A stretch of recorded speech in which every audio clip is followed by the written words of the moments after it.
You are listening to GeekFest Rants on the IC Robots Radio Network. You have located GeekFest Rants, the entertainment podcast for genre geeks like you. Shall we play a game? Covering the world of vintage and current film and television since 2010. Game over, man! Game over! Featuring in-depth conversations on sci-fi, horror, fantasy, comics, toys, and conventions. So say we all! So say we all! And now sit back, relax, and enjoy today's show. I was asleep before. That's how we let it happen. When they slaughtered Congress, we didn't wake up. When they blamed terrorists and suspended the Constitution, we didn't wake up then either. Now I'm awake. My name is Offred. I had another name. Ladies, I have to let you go. It's the law now. They needed to do it this way. All the bank accounts and the jobs all at the same time. Can you imagine the airports otherwise? Run!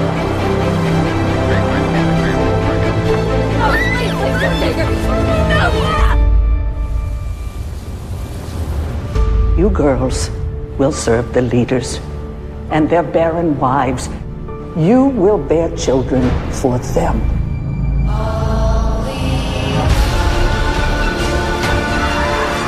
There's an eye in your house. We'll send you to the colonies. You'll be cleaning up toxic waste, and then you'll die. Tonight is a celebration of Gilead and of what we have achieved. We only wanted to make the world better. Better. Better never means better for everyone. I want to keep on living for her. Remember your scripture.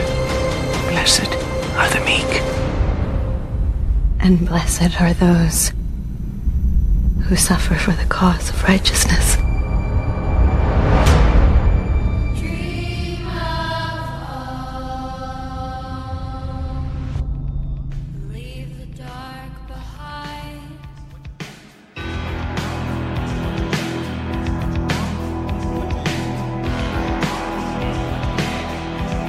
Hi everybody, and welcome once again to GeekFest Rant. My name is Carlos Perone, and today we have a couple of weird little subjects we're going to talk about. First off, we're going to talk about alternative history or speculative fiction. Now this is movies or stories, TV shows, books, whatever, that have to do with history being different for some reason that we know it, thereby changing future events or present events.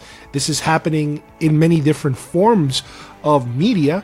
We see it in movies, we see it on television shows, on books. It's been happening for a long time. So we're going to take a look at some of the most noticeable ones that affect, our genre interests. Then we are going to continue with our Star Wars original figures, the Kenner line, going over those great figures of the past. Last time we left off, I believe, in Return of the Jedi. We were about halfway through Return of the Jedi. We are going to continue with that line.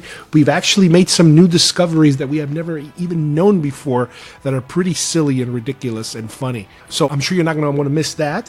And then we're going to wrap up with a comic book movie adaptation review. We are hitting the third original Planet of the Apes films with Escape from the Planet of the Apes. One of the not greatest movies ever made, but one that I've learned to respect more just by reading this comic. And we also have some news on some of the future ones to see if there are more coming. So let's get started with alternative history. We interrupt this broadcast to bring you a special news bulletin direct via satellite from our on-the-spot task force. I'm as mad as hell, and I'm not gonna take this anymore! Ladies and gentlemen, can I please have your attention? Thank you, Bob. It's Mort. Mark, yes. I am Ted Baxter, and here is the news.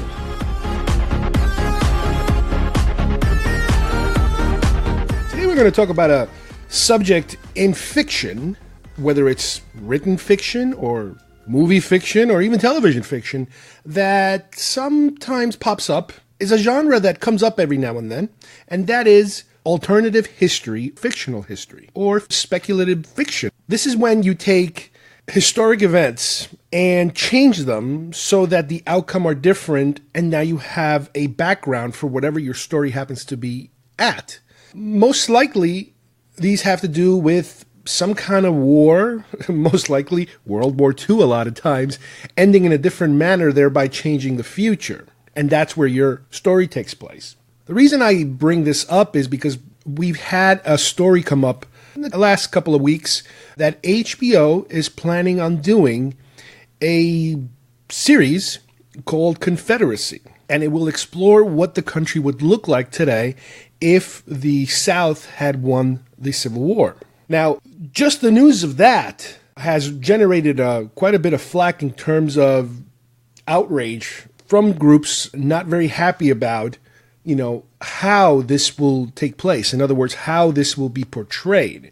Some people are afraid that this is going to be a glamorizing or a romanticizing of what an outcome like that would look like. Once again, given the recent political climate these days, with what's been happening, with the rise of the alt-right, the white nationals, the KKK, the Nazis, all these fringe groups that all of a sudden have become very more important all of a sudden. They seem to have a seat at the table these days. People are a little worried about mainstreaming that kind of hatred when it comes to a television series. Now, HBO has put out a number of comments stating that they're going to be very respectful about it, and it is not something that will paint that in a positive view, I believe. So we're not sure exactly when and how that will take place, but I personally am interested in it because of the historical fiction portion of it. The fact that it's been done before. We've seen movies and television series and books and stuff like that have to deal with that. Now, a lot of it, sometimes it kind of falls sometimes under the science fiction realm.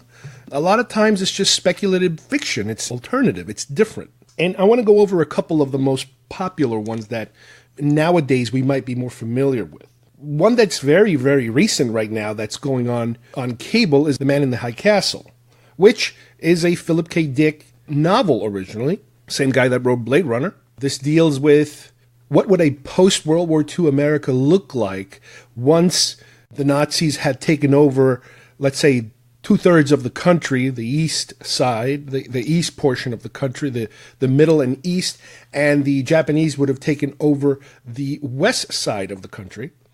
Now, because it's Philip K. Dick, there is an element of science fiction here because we're dealing with situations where people are starting to become aware of the fact that there is an alternative outcome of this war that took place a couple of years ago. So in this case, you're throwing a little twist to the alternative view of what happened in history. I'm still in the process of watching the show, and I have not read the book yet, which will be interesting to see how you kind of compress all that into something like that. A long time ago, I remember watching a television series or a mini series called America with a K.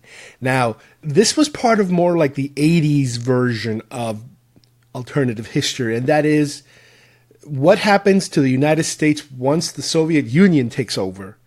Now, in a way, this particular miniseries was almost kind of like the answer to The Day After, another miniseries that they had that dramatized nuclear war, and it was very anti-war and anti-conflict kind of series.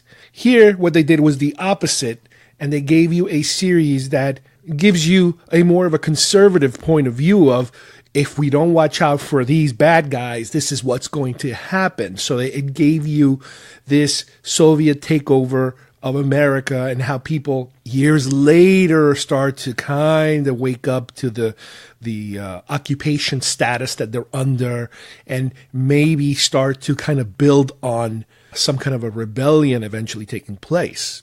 The thing about this miniseries, America, which I believe Chris Christopherson starred in it, this one came out around the time or somewhere around the time where Red Dawn had come out. Now, if you guys remember Red Dawn, which was recently remade disastrously, I'm pretty sure it tanked even before it hit the theaters this time around. Red Dawn, movie by John Milius, great director, the guy who did Conan. I mean, come on, this guy was awesome. He was a super actiony, a man's man type of director. Well, he made this very, very, you could say, political film. You could say it helped to stoke the flames of, anti-Soviet fear back in the 80s. It kind of went with the rhetoric of, we have to do this because of the Soviets. We have to do that because of that went on for years. But that was just his thing, that, he was good at those kind of movies. And what he created was an action film, a war/action film where, again, the Soviets take over. I think the Cubans or the Nicaraguans, they come from the South, and the Soviets come from the East or from the West. And okay, bottom line is that the U.S. is taken over, and the movie somewhat chronicles the beginning of a resistance movement within the U.S., mainly by kids, because it's the 80s, and the young heartthrobs are the ones that have to save us from the bad guys. And this was full of 80s Hollywood icons like Patrick Swayze, C. Thomas Howell, Leah Thompson. This was, I guess, it was trying to kind of do a little Brat Packy, not so much A-listers, but kind of like B-listers, and throwing them in an action-y war film of the time, let's say. But again, it dealt with a completely fictionalized event. And in the story, it shows you how these young kids, they're high school kids, and next thing you know, they're like guerrilla fighters, and they kind of pave the way to retaking the country back, and blah, blah, blah. Okay, it's interesting. It's very 80s action-y type of stuff. It's borderline Chuck Norris-y type of action where it is completely unrealistic in certain aspects. But you know what? You go along with it because it is almost like science fiction. There are certain elements that you have to just accept, because if you get bogged down into the muck of the reality of it, you realize that formula or that particular story doesn't work. There's no way these things could happen in this manner. But anyway, it was a pretty successful action film, and it is one of Milius's, better films, I would say. I'm always a Conan person. I absolutely love Conan, but this was one of his achievements. Now, a film like that, Red Dawn, and again, like I said, it was remade, and I think the most recent remake had the bad guys be Asian in some shape or form. I don't remember if it was North Korean or something like that. So they had to kind of change it to make it more of our time. But that was a different flavor on it. So, you have to structure this whole story based on those historical events that obviously never happened. Now, for a different style altogether, there's a film out there called The Confederate States of America. And it's a kind of like a mockumentary, not in terms of it being completely comedic, but it tries to take the Ken Burns style of documentary presentation, but it throws in these ads that if you watch back then, you probably would have thought this is kind of funny. It falls more on the mockumentary side than in the documentary side, but it's almost like you're watching two different films. One of them is presenting what the history of the country would have been like if the South would have won the war. And then the other side is kind of presenting to you how those results become part of pop culture and mass marketing and just the regular everyday aspects of American life, through media, of course, whether it's you're watching TV or you're selling a product or whatever, and how we kind of adjust to those type of things. No matter what the historical situation is, we always adjust to it and kind of justify just about anything that gets thrown in our direction. It's not the best made documentary or mockumentary in the world, but one of the points that I've read on the internet is that if you watch this documentary 10 years ago, when I think the movie might have came out many years ago, you would have taken it as more as a comedic entry into the mockumentary side. But if you watch it today, it kind of loses a little bit of the comedy and it feels a little more serious because of the background of certain events that are happening right now. that's one that it's easy to find. I believe it's even on YouTube already, that you could just watch it on YouTube, which it's really interesting, and it's funny how the amount of research and imagination that goes into documenting, historical events and turning them completely upside down. It's pretty interesting, as opposed to a dramatic presentation where, you're giving the background story and then you're presented, the A story is a story about, for example, in Red Dawn, it's about a whole bunch of kids that are fighting bad guys, with the backdrop being this alternative history. But here in a documentary, the alternative history is the foreground. That is the main subject that you're dealing with. So what the film lacks in being that good or that well made, it makes up on, the amount of work that had to be done to create this structure. If you like your alternative history with a little bit of a comic book flair, take a look at Watchmen. Obviously, you could read the comic, which was the most famous, format of that particular story. But there's a movie they made. Zack Snyder, part of his claim to fame was the Watchmen film, which I'm not going to discuss the film in terms of how good is it, in terms of the comic book versus... No, but the fact that the storyline has to do with history changing. For some reason, having to do, we're presented with the fact that once you introduce superheroes into the mix, and once these superheroes start doing their superhero type of stuff, they start changing history because they throw everything kind of out of whack. And in the Watchmen storyline, it kind of starts around the Vietnam era and the Kennedy assassination and all those 1960s kind of events that brings a more prominent change to historical events, even though they give you the background that these superheroes have been around, since the 30s or the 40s or the 50s, which kind of coincides with comic books also, the creation of superheroes around that time. But they present to you a view where once they started to be really active in society, in performing these superhero kind of acts, that's when history starts to get skewed and that certain events start to lean in different directions. With Watchmen, you have an exaggerated or an extended Nixon era that kind of, he does not go off the rails and he continues to be in power for a longer time than normal history. And your society is just different. It's a more totalitarian kind of environment, more or less, a more violent, more separated, less diverse type of country. So that is a way of viewing at it, in a comic book perspective. So that's kind of neat too.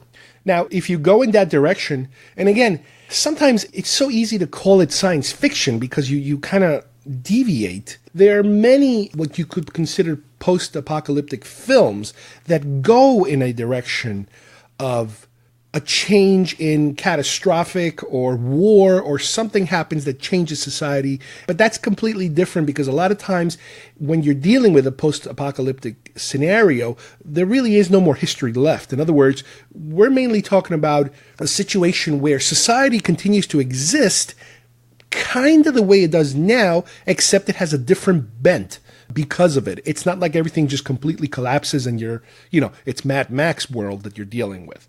But I'll give you another one, A Handmaid's Tale, the book, the movie, and the TV series. It just happens that, I became interested in getting to know that story recently because of the Showtime series that started and started to get, pretty good reviews.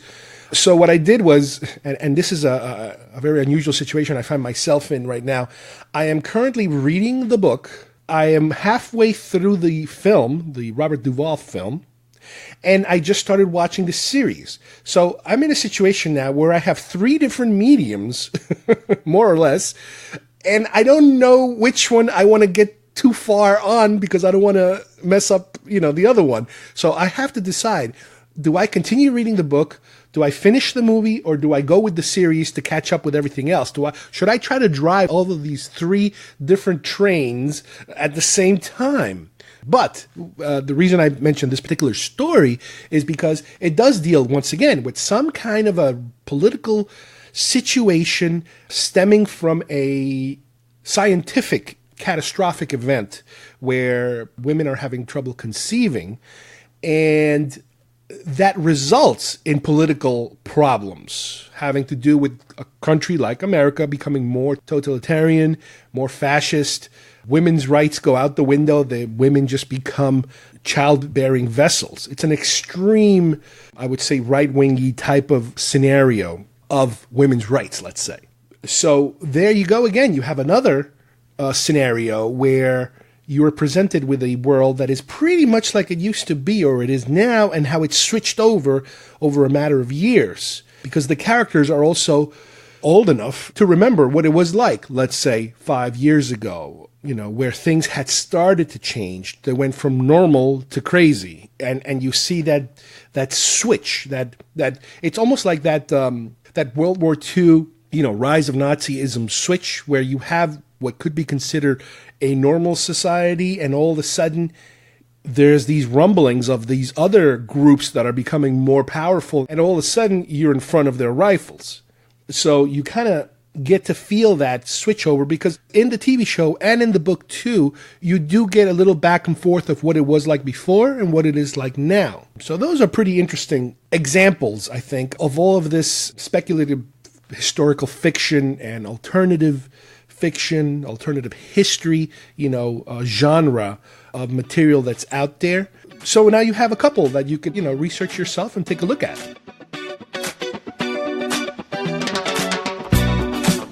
You can collect them all. You are a toy! Batteries not included. Just get those wonderful toys. Details on specially marked packages at participating stores. Is that the $6 million man's boss? It's Oscar Goldman. Why do you have that? That's worth a lot of money. That's much more valuable than Steve Austin. Action figures each sold separately. Hi, I'm Chucky, and I'm your friend to the end. Some assembly required. All your favorite Star Wars heroes and villains. I have 3 of each. 1 to display, 1 to open, and 1 just in case. On today's collectibles segment, we are going to continue with our original Kenner Star Wars action figure line.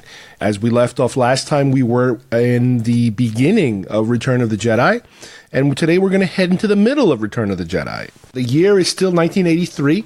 The movie came out, and you have the full force, no pun intended, of the merchandising machine for Lucasfilm and Kenner. You have the big push of all these figures, and as I mentioned before, this was the biggest push of them all in terms of volume and quality. But unfortunately, looming in the horizon, the end is coming. In the meantime, the figures enjoyed a good run. What we are going to start with today is the Max Rebo Band. Now, the Max Rebo Band is an unusual set because it came as a set. You were never able to buy these figures independently, singly carded. This set comes with Nice Noodles, Droopy McCool, and Max Rebo. Now, the way that this worked is this 3-figure set sold for, I think, $11.99, which, again, it's kind of different because you're dealing with a set with figures costing $2.99 a piece. You figure 3 a piece, 3 figures, that's $9. Well, they're charging you $11.99.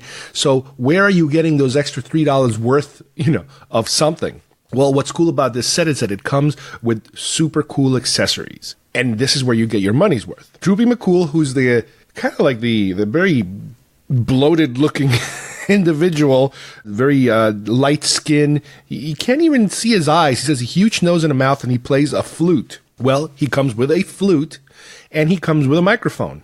Now, that microphone, I've seen pictures of it being used on a different character in the set, but you know what? Who cares? You can point that microphone to whoever you want to make it point at. In my case, I prefer to point it at him because if you figure that this is a band and you have a lead singer, you have a guy playing what appears to be an organ and a guy playing a flute or a small horn, I figure the small horn probably needs a little more amplification than the guy playing an organ. Well, let's jump to the guy playing the organ. That's Max Rebo, the so-called leader of the band.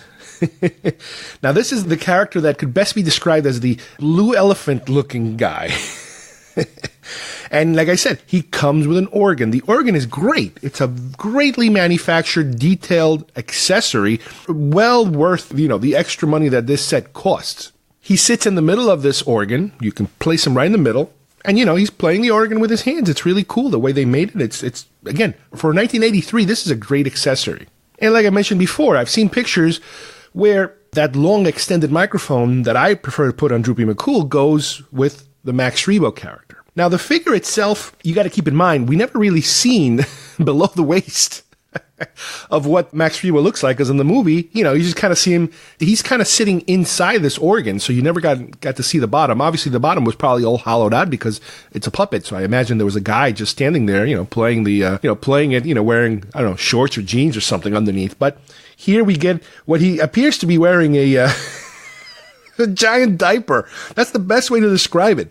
At least Droopy McCool has these really bizarre looking shorts that he's wearing, but Max Rebo is basically wearing a diaper. And what happened is that they left it the color of his skin, so they never bothered to paint it. Now, I don't know if that's just laziness in terms of who cares, it's the same color plastic, so let's just leave it that way, or if they actually had a reference picture somewhere where the color of his little diaper is the same color as his skin, that light blue. Another cool thing about him is that part of the details is that, and this is something that you kind of miss sometimes when you watch the movie, is that the tips of his fingers are almost like little suction cups. Not like Greedo suction cups, but like built into the fingers, there are these dimples right at the tips of the fingers. And I always got a kick out of looking at that figure and looking at those, the tips of those fingers. Now, one unusual thing about Max Rebo, this happens to a lot of people, who own especially the uncarded, the loose figures, is that over time, with with sun bleaching, your, UV rays hitting your figures and that sort of thing, the different types of discoloration that takes place. With Max Rebo, you get this weird thing where sometimes the body will stay bluer than the limbs and the head, or vice versa. So sometimes you will notice when you find, loose Max Rebo figures, or even the ones that people post on Facebook, pictures of their collection, you'll notice there's a distinct discoloration between, those two parts of the body. Similar to what happens sometimes with stormtroopers, where sometimes the certain body parts get yellower and some other parts stay whiter, and you see a big difference between the two. Well, this is something that, unfortunately, the Max Rebo figure suffers from. But obviously, this is the type of thing where, if there's enough loose figures out there, you can find one that's pretty, evenly colored, not too sun-bleached. And obviously, if you're a customizer, it doesn't really matter at times. You just want them for parts, so it doesn't matter. Now, on the downside of the figure, even though it's a great-looking figure, not until many, many years later did I realize that it is not exactly very screen accurate. Recently, I've been reading, I think it's like a Star Wars dictionary, encyclopedia, visual dictionary, something like that. And they reprinted, because these pictures existed before, a couple of shots and a couple of descriptions of a lot of the characters, including Max Rebo. And it talks about how, and when you really look at the picture, it makes sense that he is actually playing with his feet. It seems that what we look to be hands, they're actually legs, because of the way they elbow, which is not an elbow, it's more of a knee, bends upwards. It's a bizarre looking thing. Similar to Sebulba, if you think about it, from Phantom Menace. It's a bended leg that he is using as hands, in a way. Which would then make you want to think, since we never really did see him from the waist down, does he really have legs? Does he have another set of legs, or does he not have any legs?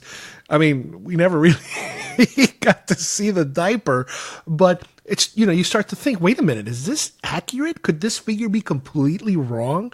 So it would require a little more research in terms of trying to find the actual puppet to see what the rest of it looks like. So that's a very unusually interesting thing. The other thing is that as good as the organ is, again, from looking at some pictures, it seems to be missing some parts. The organ does have this little side box on the side that you can kind of see that something is happening in that box. But on the opposite end, behind Max Rebo, the organ seems to have kind of like an opening where I guess the air comes out of the organ and the sound comes up. It's almost like a built-in speaker. And that is yet another thing that is like, wait a minute, this might not be that screen accurate. So it's these little fun facts that, I really appreciate them, and, makes you want to keep looking for more information. All right, so I did a little research. And my suspicion was right. Max Rebo was never supposed to have legs or a diaper. That is something they created for the action figure. There are pictures on the internet, you can find them, and there's an actual Star Wars article on StarWars.com that talks about that specific thing, that the action figure was expanded, whereby the figure of the puppet, the conceptual puppet drawings and the actual finished puppet is basically what you see on the screen, which is a blue guy with his legs up playing the organ.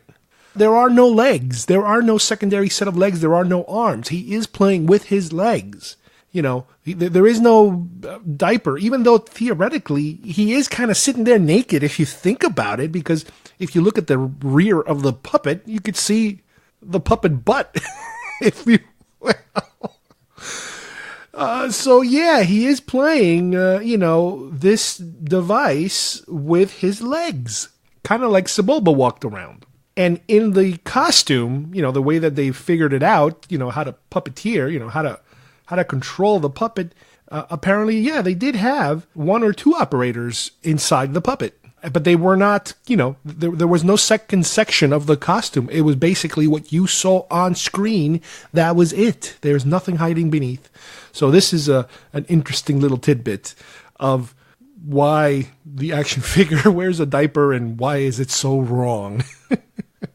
Well, like I said, this is the only time that originally these figures were sold as a set. Now, the lead singer of the show is Nice Noodles. Now, here's a cool looking figure, again, for its time, because you have, obviously, the basic shape of it, but it was very well constructed. You have the protruding trunk with the lips at the end, the feathery looking thing on top, and, the very high legs, and also a little kind of skirt looking thing that is completely a different material, that is attached to the waist. So, they didn't cheap out here and just kind of paint the whole thing the same thing. They really went all out with the lead singer. Now, the lead singer does have a traditional microphone, which is very similar to the one we saw in the movie. I would have to watch the movie again just to, cue up that scene to see exactly who has that other microphone. Because now I'm wondering, well, who exactly should have that microphone? Now, from what I understand, the microphones, apparently 2 different versions were out there. There is as far as variations go, originally I had the silver-looking ones, the kind of dark gray, silvery-looking ones. But apparently, based on what I'm reading from some of these books, there was a black version of those microphones out there, too. Now, currently, I own a black reproduction version of the microphones because I lost mine way, way, way long ago. And for some reason, those are one of these bizarre, expensive items that sometimes they're usually worth more than the actual figure sometimes. So I said, screw it. I just want them, it's just an accessory. I don't care what it's made of as long as it kind of resembles what I'm looking for. So that's what I have. Now, going back to regular figures. The first one up in what I would consider to be the individual 77 backs, because now we're up to 77 figures that you're going to start seeing in the back, including the Max Rebo Band. They're kind of considered figures, even though they came in a set. And you do start to see them in the back of the card, not as individuals. But the first I would put into the category of the 77s, and again, I'm trying to kind of sneak in the Max Rebo Band too, is AD-8, which, if you guys remember AD-8, he's one of the 2 torture droids in Jabba's palace. He's the one that's all white. He's the guy that is pulling like a lever, and these hot irons are about to hit a power droid. That's who this guy is. The first time that this character appears is not necessarily on a card, as far as the figure. Just like they've done many, many times before, there was a Sears exclusive Jabba playset. It was called the Jabba Dungeon playset. Ooh. And as you guys probably guessed by now, because they've done this so many times, what they did was they used the old droid factory from Star Wars that they had already reused for other purposes. And I think in Empire Strikes Back, everybody gets a shot at that one. It's amazing. Everybody gets a shot at that one. This time they just repainted it gray. They took out all the accessories. They left, I think they might have left the crane in some shape or form. And now it's Jabba's playset. Guess what? You throw in a couple of figures. Well, this is one of the figures that was included in that playset. I'll talk about the other ones a little later. But that is the first way that you could get your hands on this figure. I didn't have a Sears nearby, so I never had access to those figures. which I regret to this day because that might have been one of the few ways that I could get my hands on some of the more exclusive ones. But, like I said before, eventually they did card this figure and put it out there for sale, and that's how I bought it. Now, we're still dealing, like I said before, with the $299 price point. And it's a really cool-looking figure. Again, I mentioned so many times that the line got so much better. The sculpting got so much more creative. And this guy, you know, he's there. He's got it all. You look at him and you're like, wow, there's absolutely nothing that could have been reused, you know, from this figure from before. This is a completely original sculpt, and it is very true to life to, you know, what exactly the animatronic that they use, the puppet that they use looks like. Next, you have Klaatu in Skiff Guard outfit. This is a character that, okay, let me think about it. If you remember when Luke is fighting in Jabba's skiff and he gets back on the skiff and he's got his lightsaber and he's fighting these guys and one guy comes and shoots him in the hand. Well, one of those guys that come after him at that moment is Klaatu. Now, Klaatu has a lizardy kind of face, but he's wearing this white, very loose jumpsuit type of costume. The guy is on for like a second. He's very, very briefly in there. You don't see too much of him, but he has become personally to me my special figure, if you will, because, you know, through the internet, you know, researching Star Wars endlessly the way I usually do, you know, I found out that particular Klaatu, now I say this particular Klaatu because there is a figure that is sold as Klaatu. This one is more often referred to as Skiff Guard. If you look at the like the making of and the visual dictionaries and this and that, there is another character that I think the action figure is labeled Wolf or something like that, which I think I might have talked about it earlier. So there is a distinction between these two. They're kind of like the same race, but they're not the same character. Well, this particular one was played by two different actors.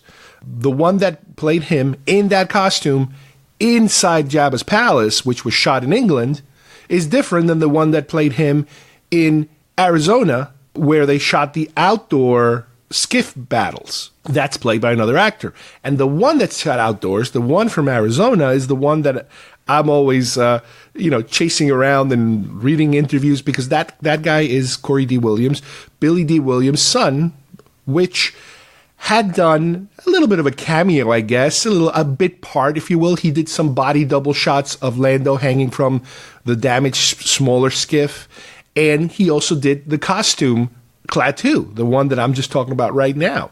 And it's a little bit of a focus collection of mine. I try to get as many Klaatu things as possible, especially vintage Klaatu things, knowing, again, because of the fact that there's so little of it, he's such a low-level character that is very hard to find anything resembling him, as far as merchandising goes. But this particular figure is a very good likeness of him.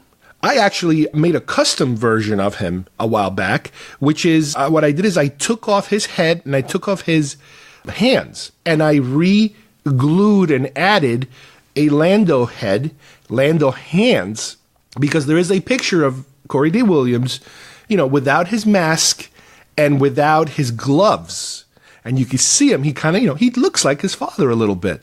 So I was able to kind of paint, adjust the face a little bit, add this head covering that he's wearing, underneath the mask that he wears. So it's an ongoing thing for me to always be able to see if I can get Klaatu in some shape or form. But the figure is great. It comes with a completely different looking accessory. And it's kind of like, it's labeled as a Skiff Guard force pike, which is, like I said, completely original. I've never seen this one before.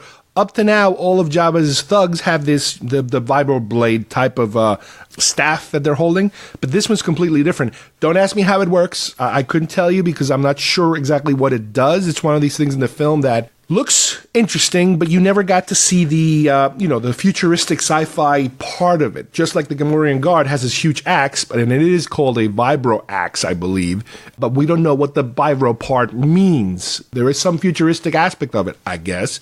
This has a similar situation. You do see a picture of him, holding this pole-looking thing, but you never actually see him use it, so you're not sure exactly what happens to it or what it does. Because his character, even though his character doesn't die on camera, you could say he dies when the skiff barge explodes, but I don't believe that. I think he made it, and he definitely should be part of the new movies that are out there.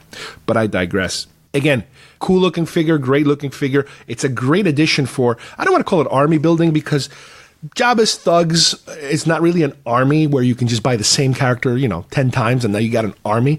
They're all individuals and they're all different creatures, most of them. So it's a good addition to the Jabba line of baddies. Now, what's interesting about Klaatu, similar to AD-8, is that he was also included in the Jabba Dungeon playset. So if you wanted to get your hands on Klaatu early, that's the place you could have found him. Once again, I didn't have that Sears, so I went for the carded one.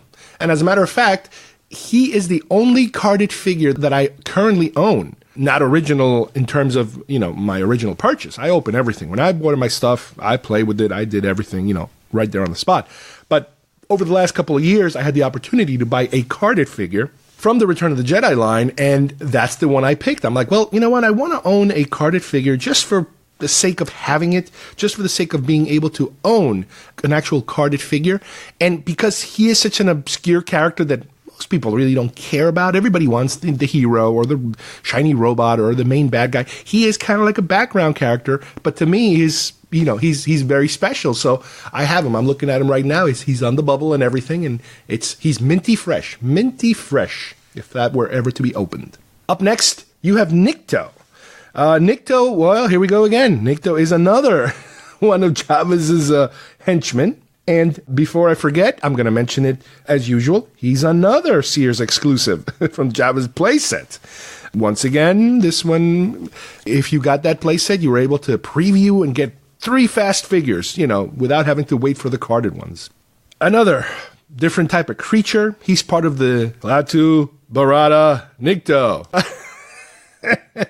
By now, everybody understands that that all comes from The Day the Earth Stood Still. Also, Army of Darkness with Ash having to recite those 3 words. But yes, those 3 characters, Klaatu, Barada, Nikto. Well, Klaatu is Klaatu, Barada is one that's coming, and Nikto is the middle one. Again, great looking figure. They did a great job with the sculpt. The face is definitely different than other ones. And once again, another accessory that we've never seen before. Another kind of force pike kind of thing. It's slightly different than Klaatu's. But yeah, same situation here. You got it on the playset, and then if you waited a little bit, you could get it carded, on your card.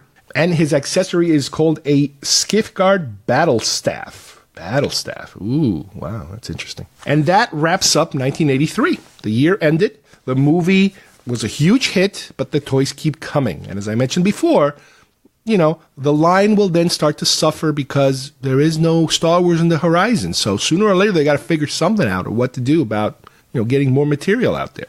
1984 starts with The Emperor. Now, The Emperor, for a lot of us, including myself, we were able to get him through a mail-away. They'd had another one of those classic mail-aways. This one, you mail away 5 proofs of purchase, and then later you receive your Emperor, and that's how I did.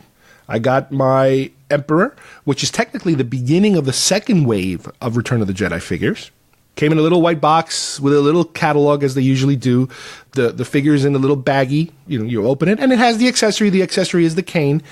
The Emperor is an interesting figure because it has no soft goods whatsoever. The way they did him was they molded his robes. So you really cannot, look under the robes to see what's going on inside the Emperor's costume. I'm sure he's supposed to be wearing something else underneath, and I'm sure even the actor was. But yeah, this is one of those situations where you really can't, you're still dealing with 5 points of articulation, but you do articulate the entire robe. So it's a little awkward when you try to pose the figure in different ways because obviously if it's not a soft good, it doesn't behave like a soft good would behave. And this is nothing new.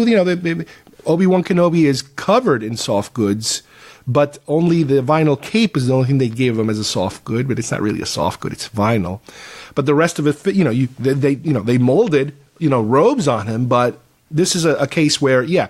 Now, the sculpt of the face and the hands is great. The face is really creepy looking.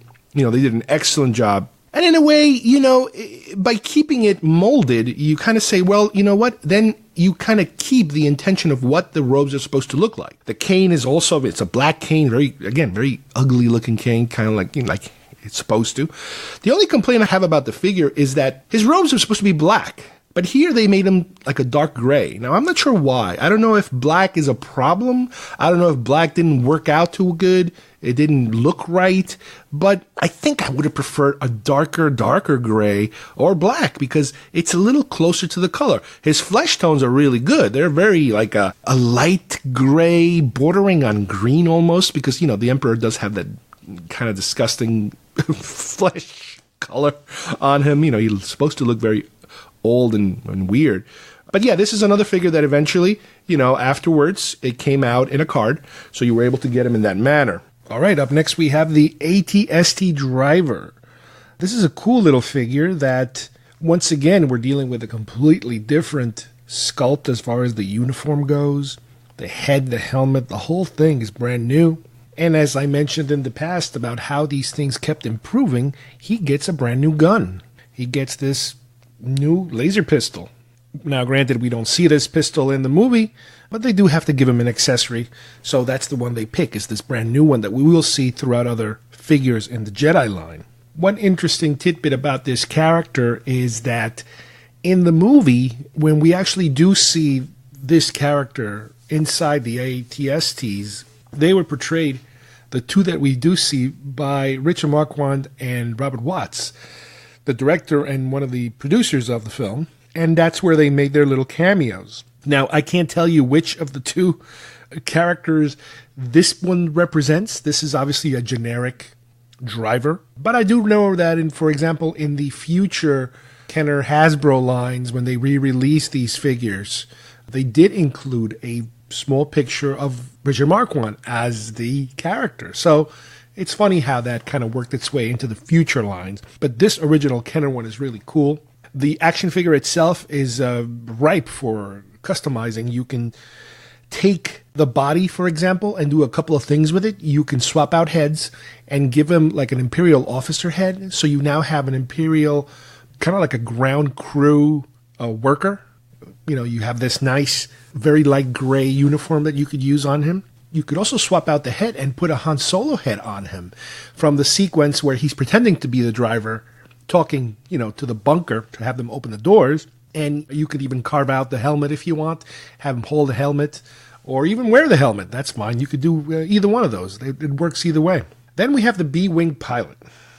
Now, the B-Wing pilot is a completely new sculpt once again, and it is very elaborate and different because now we have what is let's say, for example, the X-Wing pilot, the Luke X-Wing pilot design, but it is completely different in terms of you have a new flight suit that's color red.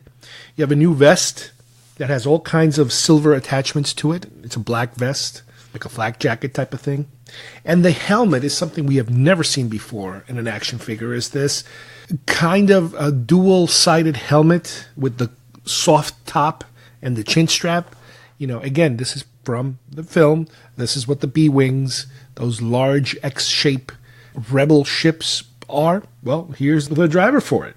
Now, let's also keep in mind, as I mentioned earlier, that once the Emperor hits as part of the waves, we're still in the 77 back wave. So these are all new figures that come, in the 77 line. This particular figure, once again, just like the ATST driver, it comes with a blaster. Brand new blaster. The best way to kind of remember which kind of blaster this is exactly like the one Leia pulls out in Endor when she's about to be attacked by a scout trooper. Well, they give the B-Wing pilot the same blaster. Once again, we don't see it being operated. We don't see it being used. It's just that they have to give him something. This is another figure that, for customizing purposes, is very, very handy because once you take off that head, now you have a pilot-y looking body that you could add to just about anybody else's head. Next one up, Han Solo in trench coat. Now, what's cool about this figure is that it works as a generic Han Solo from Return of the Jedi, the fully dressed Han Solo, the one that we see in the, let's say, last third of the film. And it also works as the trench coat Han Solo, which is the one we first see him when they first land in Endor. The sculpt is great. It is such a great improvement from the original sculpts, the Star Wars sculpts. I would say it's even a better sculpt in a way than the Empire Strikes Back sculpt. The colors are a little better. The proportions are a little better. The size of the head to torso really has been improved on quite a bit. He does come with his usual blaster. There might be some head variations in terms of how they paint the eyes and the eyebrows and that sort of thing. But the biggest difference that you can find with this particular figure comes with the actual trench coat. The trench coat is basically painted. It has a design, a camouflage brown on tan design. And the lapel is the place where you do see the variation. Some of them have a lapel that is tan, like the inside of the coat. And some of them have a lapel that is camouflage, like the outside of the coat. Those are the two major variations that you have out there. Once again, the body is a great example for doing customs. If you want to go into the Lando wearing Han's clothes route, this is a good one to start with. Then you have Princess Leia in combat poncho. Now, what you got here is, again, a completely original sculpt of Leia with her hair, tied in the back. She's wearing Endor disguise, if you will, because the little poncho goes over the action figure. This is a soft cloth poncho. A little different than the Han Solo I just mentioned before. The Han Solo one, it was almost like a synthetic suede almost. Leia is more of the traditional felt type of cloth. It is a camouflage color, dark green on light green. And you put it on and you slide her hands through the poncho slits so that her hands can come out, and then you wrap it all around with a belt that snaps, off on the side. Now, what's cool about this belt is that you can take her blaster, the same one as the AT-ST driver, but it is more appropriate for her because she actually used it in the film, which is, much more appropriate. And she also comes with a helmet that is removable. An Endor removable helmet, which is great. And which is a bizarre thing when you sometimes have figures that come with the helmet that's removable, and sometimes you cannot remove the helmet. So, I guess sometimes when the head is too big to begin with, it would look very awkward to make a smaller head on purpose, so that you can fit a helmet. But in her case, because she is already a smaller kind of figure and the head is kind of slightly thinner, I guess it is much easier to be able to slide a helmet onto her. One somewhat obscure character that also shows up on this wave is Pruneface. If you're not too familiar with Pruneface, he has a very quick shot at the Rebel briefing. He's back there, he's got an eye patch, and he's got a pretty big, funky-looking head. He's wearing a robe, and he does have a hood that sometimes it's on, sometimes it's off. He's got green pants and a tan shirt, and a very normal rifle, like wooden rifle looking weapon that comes with it. Completely original. Never seen this before. Comes with a sling and everything. Again, another figure that, if you're going to go really out there in customizing world, you could use some of the body parts. Not so much the head. The head is just too original. Then we have the Rancor Keeper. He is a character that, it's there. There's not much you could do with him. A completely original sculpt, a very large body kind of sculpt. And I think I've seen some people try to use this sculpt to customize their own version of Porkins, believe it or not, because he does have those kind of proportions. He does have some original accessories. He has that little like a hood type of thing that he wears that you can just kind of plop it on his head. He does have a vibroblade, which looks a lot like a gaffy stick, except it's a different color. And like I mentioned before, it's completely original. It's a shirtless, bald character. You don't see too much skin being displayed on action figures of that era. There might be some variations in the shades of the vibroblades. Some of them are darker, some of them are grayer. But again, this is not a very popular figure. Now on this wave, you also have a couple of new Ewoks in the mix. You have Teebo, which is kind of like a light gray and dark gray striped Ewok. He's got a skull cap that it's some kind of animal, like some kind of pig or something. He has a horn that hangs by a rope around him, and he's carrying a staff/axe, let's say. When you're army building your Ewoks, this is another entry in the collection. And then you have Wicket. Now, Wicket is one of the stars, the most important of all the Ewoks. Very small figure, comes with that little hood that he wears, a little like a bib hood type of thing, and a spear that he carries. Now, what's unusual about this particular character is that it is very small, which is in proportions to what he should be.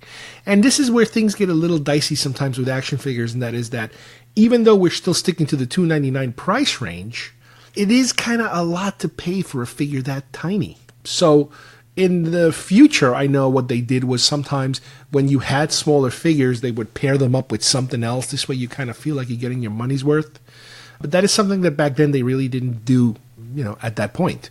When you had a character like Yoda, when you had a character like the Jawa, kind of smallish characters, they really didn't go out too much. I mean, accessories, Yoda does have a number of accessories that he comes with. Okay, well, maybe that's how you make up for it. The Jawa, you have a cloth or a vinyl cape and a blaster, some kind of Jawa blaster. Okay, fine. In this case, all you got is a spear and the little hood he wears. So there's really not much you can do with that. Now, the last two figures I want to talk about from this wave are Lumat and Paploo. Now, these two figures are more traditionally lumped in with the last 17 wave, the wave we're going to talk about next time. But what's unusual about them is that they were carded as 79 backs. So, yes, they are more easily recognizable as part of the last 17, but they did have their own individual card back assortment. They're 79 backs, like I just said. What makes these guys a little different? Well, Lumat, for example, is a kind of like a tannish, light tan color Ewok. He's got his little hood, his little brown hood, and he's carrying a little satchel of quivers because he also holds a bow. So that's kind of neat, slightly different accessory on a character. And what's also cool is that his arm is bent in a permanent bent position. This way he can be holding the bow as if you're holding a bow. So that's kind of neat. And one unusual little fact about this one is that in the international tri-logo cards for this figure, he was blacked out in the back because they didn't want people to see him ahead of time, as that has happened, times before when they don't want to release too much information about a figure. Paploo, on the other hand, is an all brown, almost kind of reddish brown colored Ewok. He's got a very tan color hood with red and black feathers on top, very colorful. It pops out so much because of his color. And he is also holding some sort of a wooden staff. Again, with Paploo, you have the same situation as Lumat. He is part of the so-called 79 backs, but he is more closely associated with the last 17. Just like Lumat, once again, in the tri-logo cards, they blacked out his picture in the back. And another reason why we kind of lump these with the 17 backs is that these are the first two that actually started coming with the coins. You got to remember that as an extra little bonus gift, I guess, to your toy buyers, they started introducing coins with the molded, stamped sculpt of that character, the name, the type of character he is, and, an image of the person's face. Well, these two came with a coin attached to the card back, a completely new marketing push, I guess you can call it, to kind of entice people into, hey, look at this, we're throwing you a little something extra for you to, want to collect. And unfortunately, it didn't last too much because once we get to the last 17, we're pretty much done with the line. This wraps up the 77 and 79 backs. Now, the year is not over, but we will talk about what comes later in the year in 1984 when the last 17, the Power of the Force line comes on. But that's a tale for a different day. And this brings us to the end of this part of our Star Wars Kenner action figure retrospective. I believe comics are our last link to an ancient way of passing on history. Worst crossover ever. Oh, by the hammer of Thor! Well, what brings you guys here? We're looking for a recommendation about comic books. Oh, well, I recommend you don't open a store and sell them.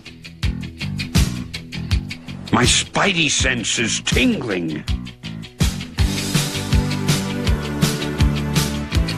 Okay, for today's movie adaptation comic book review, we are going to take a look at Escape from the Planet of the Apes. This is the same series that I've been reviewing in the past. This is the Malibu Graphics version of the series. And as you guys remember, this is a set of original Marvel comics that they were released in a Marvel brand magazine, comic magazine, a long time ago, back in the 70s. And then later in the early 90s, because there were some rumblings of a possible new revival of the Planet of the Apes franchise, some licensees were offered access to that brand. And Malibu Graphics happens to be one of them. Now, they did some original stuff. There's lots of original stuff that they did. But what they also did was they were able to reprint some of the old Marvel ones. Now, the Marvel ones came in waves, just like regular comics do, where you have, one issue is part 1, part 2, part 3, that kind of thing. Well, here, as they've done in the past, and as I've reviewed them in the past, you have the whole movie adaptation in one book. This particular one is Escape from the Planet of the Apes, which is, I would say, one of the weakest films from the franchise. Not the weakest one. The weakest one is definitely the last one. The last one is the worst one of all, which is, I think, it's Battle for the Planet of the Apes. And we've talked about this in the past, and we've done Ape Special. By the time they got to the last one, the budget was such a minuscule fraction of what the original one was. And as the budgets kept getting lower and lower, you kind of saw it in the production value of these films. However, this is a story that gives us an entire new take on the franchise itself. Because remember, this is the story that they came up with after Beneath the Planet of the Apes, which was a movie that was supposed to end everything. From some of the things I've been reading, one of the reasons why they went in that direction with that film was not so much just the fact that they could get Charlton Heston and that's the only way he would agree to be on it. It was to have him killed so they can kind of put it all to bed. But the studio executive from 20th Century Fox at the time, he was also having some problems, I think, with the rest of the board, and they were about to fire him, or they were angry at him, or something happened, and he kind of wanted to just kind of like end it all. not his life, but this franchise. He wanted to kind of put it all to bed too. So there was a combination of deciding factors of, why they wanted to kind of kill the franchise. Now, granted, when Beneath Planet of the Apes came out, they still made more money. Money was still coming in, so they were like, oh man, we have to keep going. We can't stop. So they had to come up with a new story. And this one gives you that story of the traveling back in time. Now, the comic book version of the story is a very interesting one because just like in the previous ones, it does follow the story pretty on spot in terms of how well, you go through the entire story. Because it is such a multi-part story to begin with, they are able to not ignore too many things. The two biggest differences that I want to talk about right now are the beginning of the story and the style of the art. And let's start with the beginning of the story.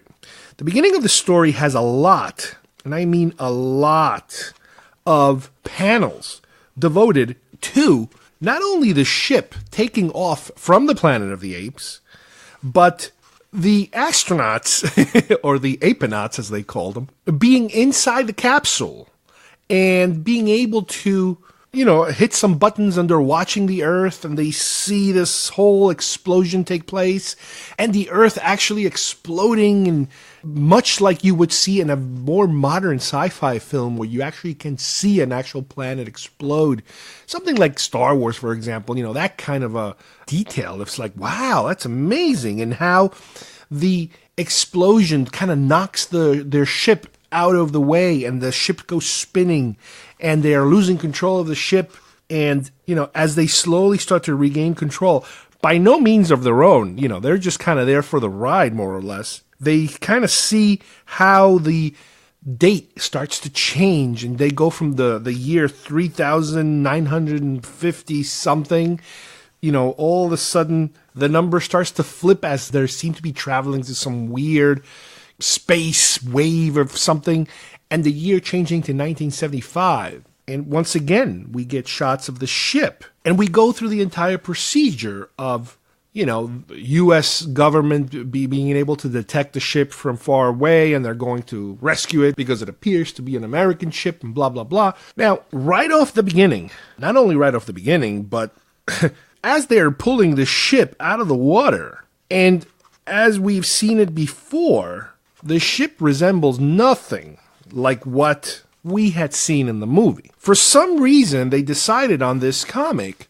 to make the capsule be more like a traditional capsule as opposed to that triangular shape, super slick looking ship that we got to know in the film. Now, in the film, for continuity purposes, and not so much for reality purposes, but just for continuity purposes, they look like they were reusing the same ship, and that's how they was explained in the story. They were able to retrieve the ship out of the water, and they were able to repower it, God knows how, but we have to kind of go along with it.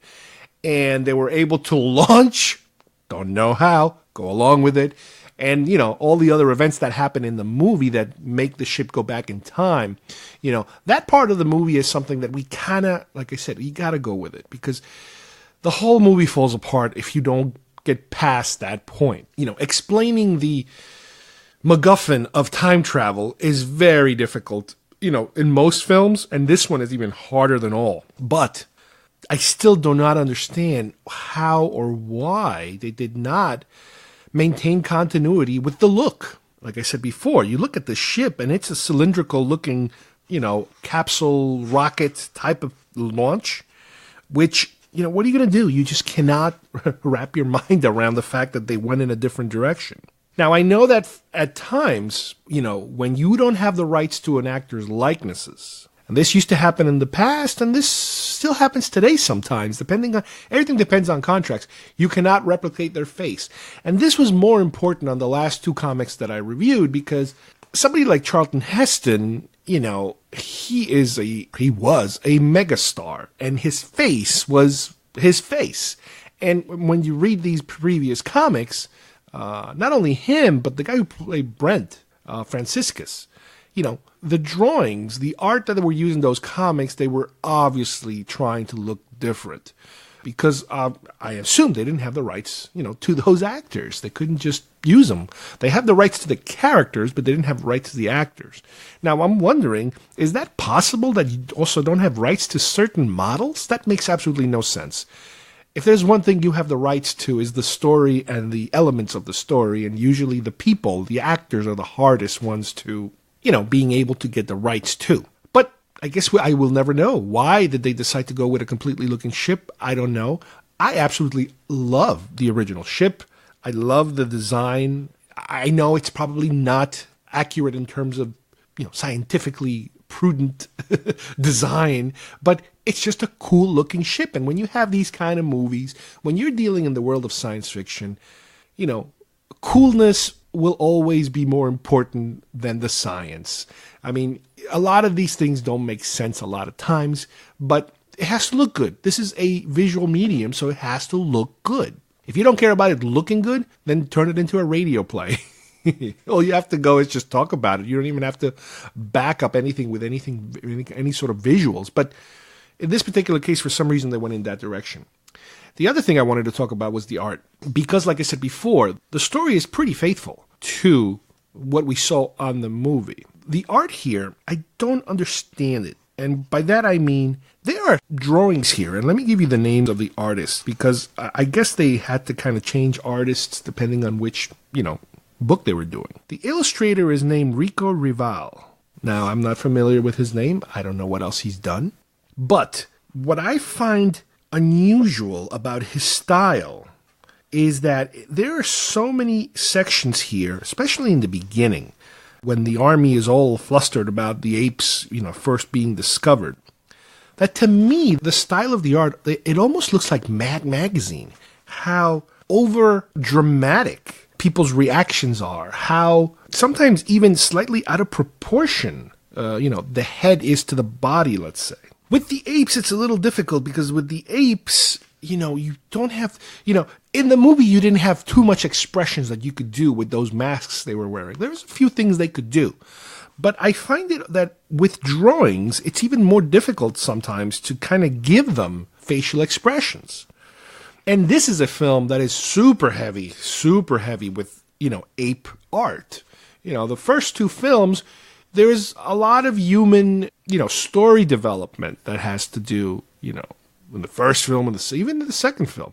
But this one, they have to deal with more, the leads are two apes, the famous two apes from, the original films. So they do have to spend a lot of time on these apes. Now, like I said, the story progresses pretty faithfully.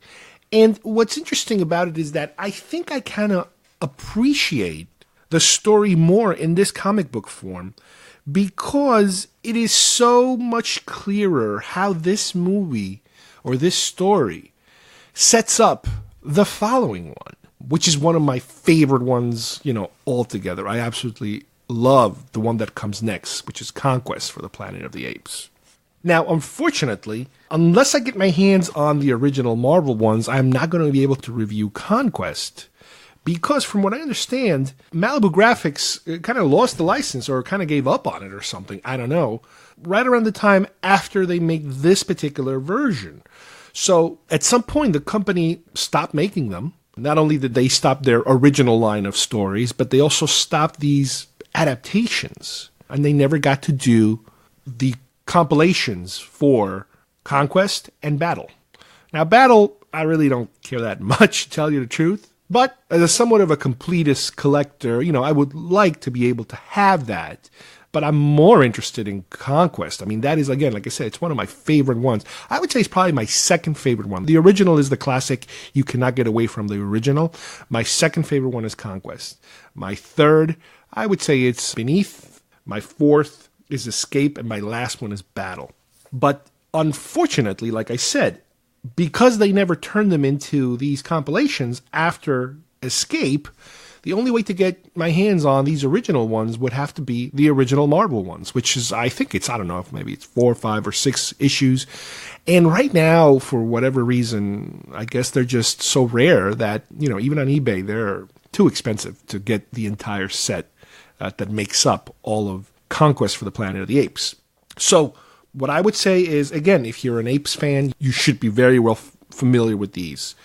Get them. They're pretty reasonable. This particular one that I got is funny because I was looking for Beneath just by itself, and this was part of a lot of the original one, Planet of the Apes, Beneath the Planet of the Apes, Escape the Planet of the Apes, and another one that has nothing to do with the movies. It was an original one based on their original line. So I got 4 of them, which included 2 of them that I wanted.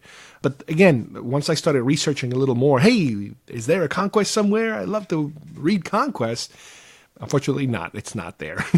So there's a good chance we might have to stop at this point unless I can get my hands on Conquest somehow. But if I do, I will definitely review it because, like I said, Conquest, as the budgets kept getting smaller, you could kind of tell they were running out of money. But with Conquest, there was a freshness in the storyline. I love that story. It's such a revolutionary type of story.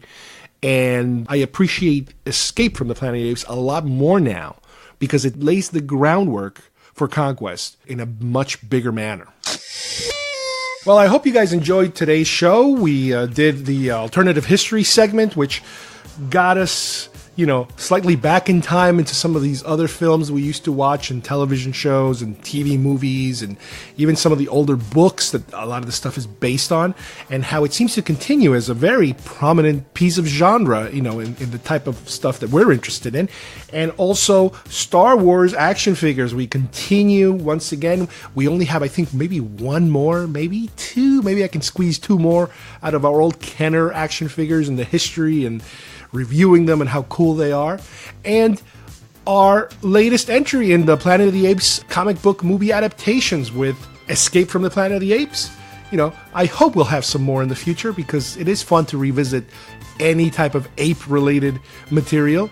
So on behalf of everybody here, we'd like to thank you for joining us, and we will see you here soon at GeekFest Rants. Bye-bye, everybody. This is Dr. Zira, her loving husband Cornelius, and little Milo. The most dangerous to man is little Milo. Why? The time is 1973. The place is right here on Earth. How did they get here? What is their reception? Welcome, gentlemen, to the United States. Escape from the planet of the apes. Their adventures are completely fresh, completely new, astonishingly different from what you experienced in Planet of the Apes and Beneath the Planet of the Apes. At first, feared and imprisoned. We'll take the female first.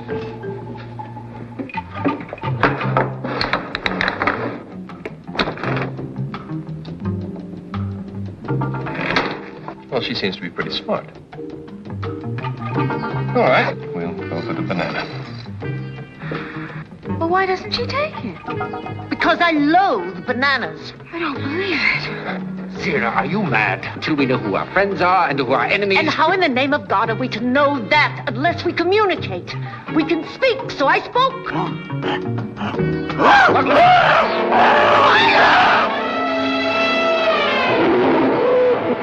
President. The President convenes a special board of inquiry. Have you a name? Zira. Does the other one talk? Only when she lets me. Embraced by our civilization, the nation gives them a hero's welcome. Address, please. The zoo.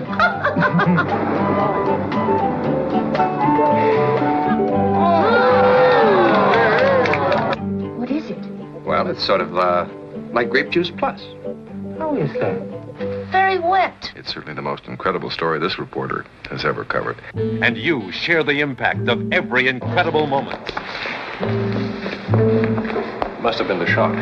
Shock my foot. I'm pregnant. The President's chief advisor wants them murdered, or else the human race cannot survive. The escape. The birth of an infant who could threaten man's very existence. You're the second human I've kissed.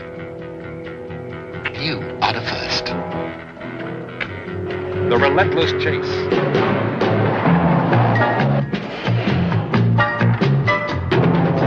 The stunning climax.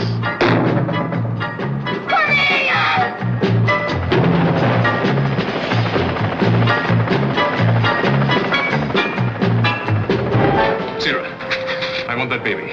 If you won't give it to me, I'll shoot. Why was Washington thrown into a turmoil by this one baby?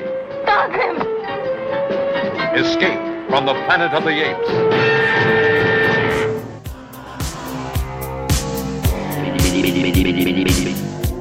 If you would like to subscribe to our show, send us messages, or see video links to some of the topics we talked about today, please visit our homepage at GeekFestRants.com or our YouTube channel, Facebook page, or iTunes at GeekFest Rants. I don't know what we're yelling about! GeekFest Rants is produced by Carlos Perone, copyright 2017.